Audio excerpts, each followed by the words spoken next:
Assalamualaikum warahmatullahi wabarakatuh. Nah, ini ada yang menarik ya menjadi sorotan dari netizen, yaitu pada saat pelantikan Prabowo Gibran ya. Anak-anak dan mantu Jokowi malah disoraki oleh para tamu dan undangan.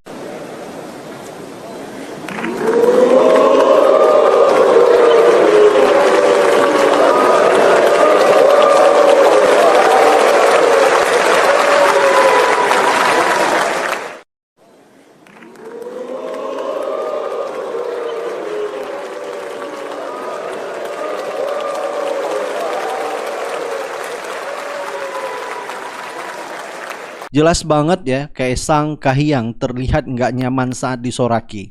Jadi benar-benar ya, Jokowi dan keluarganya dipermalukan secara live pada saat pelantikan.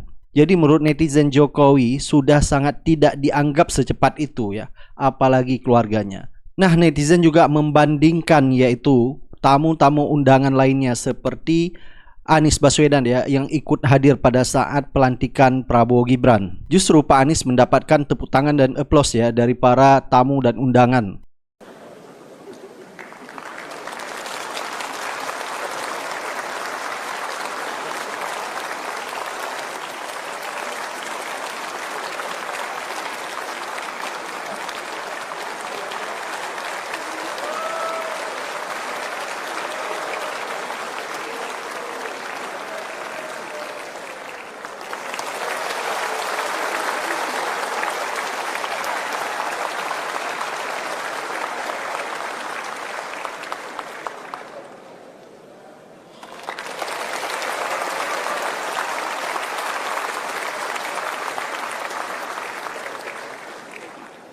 Baik, coba kita baca ya beberapa komentar dari netizen ya di sosial media tentang keluarga Jokowi ya disorakin oleh para tamu undangan. Dan ini benar-benar cukup memalukan ya. Ada komentar dari Fak, berarti benar-benar udah nggak ada harga diri, harkat dan martabat sampai di forum semulia ini disorakin. Ada komentar dari Noy, gawat kameramen memantau apa yang sedang trending. Ada komentar dari Risma, kayaknya nggak merasa malu disorakin begitu, malah pada cengengesan. Ada komentar dari Rara, padahal adik-adiknya wapres ya. Ada komentar dari Mari Joana, seriusan ini disorakin gitu, tapi kok dia malah senyum sih? Artinya dia nggak ada peduli dengan cacian dan hinaan lainnya. Dia nganggep kalian-kalian ini seperti lalat yang menggonggong ya. Jadi itulah ya, karena akibat tidak punya malu ya. Jadi disorakin saja sama para tamu dan undangan ya, cukup memalukan sebenarnya. Tetapi mereka ya biasa-biasa saja. Jadi kalau kata netizen sudah putus urat malu. Ada komentar dari Ironi, ini level resmi, level nasional loh, bisa disaksikan seluruh rakyat Indonesia. Disorakin, emang tebel banget mukanya, bisa jadi dendam ini. Dan sangat bahaya kalau suatu saat menjabat terus melampiaskan dendamnya ke masyarakat. Ada komentar dari Selon, alhamdulillah merasa terwakili di forum resmi. Ada komentar dari Rip, belum ada yang berani teriakin Fufafa, tapi oke lah, itu forum ketat, kalau ada yang berani pasti diiring security. Nah, di saat pelantikan DPR kemarin ya, Jokowi juga kemarin tidak mendapat aplaus ya daripada anggota DPR yang hadir ya. Justru yang mendapat aplaus adalah Prabowo. Nah, ini mungkin bagian dari hukuman sosial dari masyarakat ya yang diwakili DPR. Bahkan anggota DPR pun ya sudah muak ya dengan keluarga Mulyono ini. Dan netizen juga menyoroti yaitu Wapres terpilih Gibran bakal didampingi 8 staf khusus gaji 51 juta per orang. Dan ini benar-benar cukup miris sekali di saat rakyat lagi susah ya. Tetapi Wakil Presiden yaitu Fufafa mendapat staf khusus yang digaji mencapai 50 juta. Adapun staf khusus yang dimaksud adalah, coba kita lihat ya. 1. Bidang reformasi birokrasi, 2. Bidang hukum, 3. Bidang infrastruktur dan investasi, 4. Bidang ekonomi dan keuangan, 5. Bidang penanggulangan kemiskinan dan otonomi daerah, 6. Bidang politik dan hubungan antar lembaga, 7. Bidang komunikasi dan informasi, 8. Bidang umum, 9 serta staf khusus bidang lainnya belum digunakan. Baik, coba kita baca ya beberapa komentar dari netizen. Ada komentar dari Embun Pagi, kalau wapresnya cerdas nggak butuh staf khusus sebanyak ini, yang pilih dia lebih bodoh dari dia. Ada komentar dari Santoso Wibisono, makanya saya bangga kalau kalah, biar menang dapat seperti ini.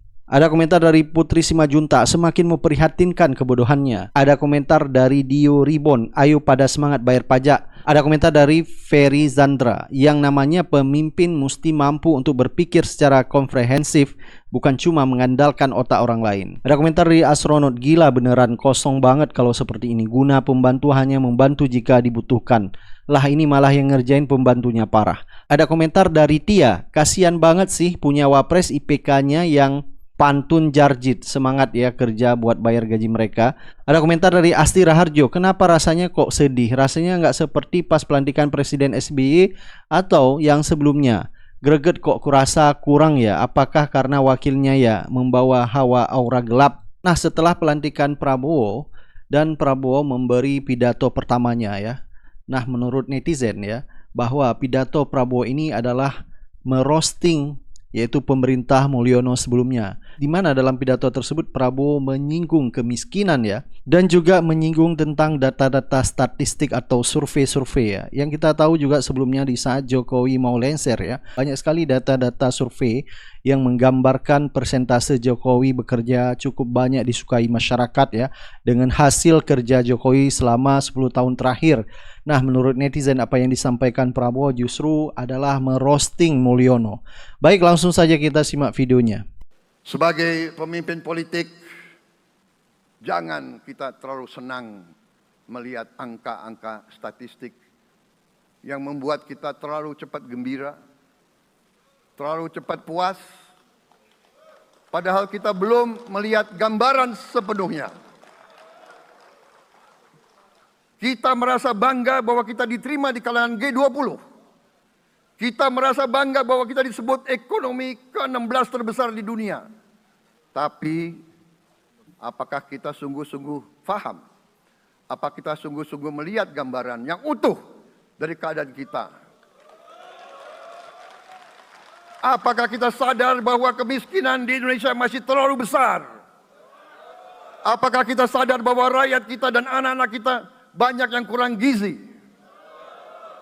Banyak rakyat kita yang tidak dapat pekerjaan yang baik.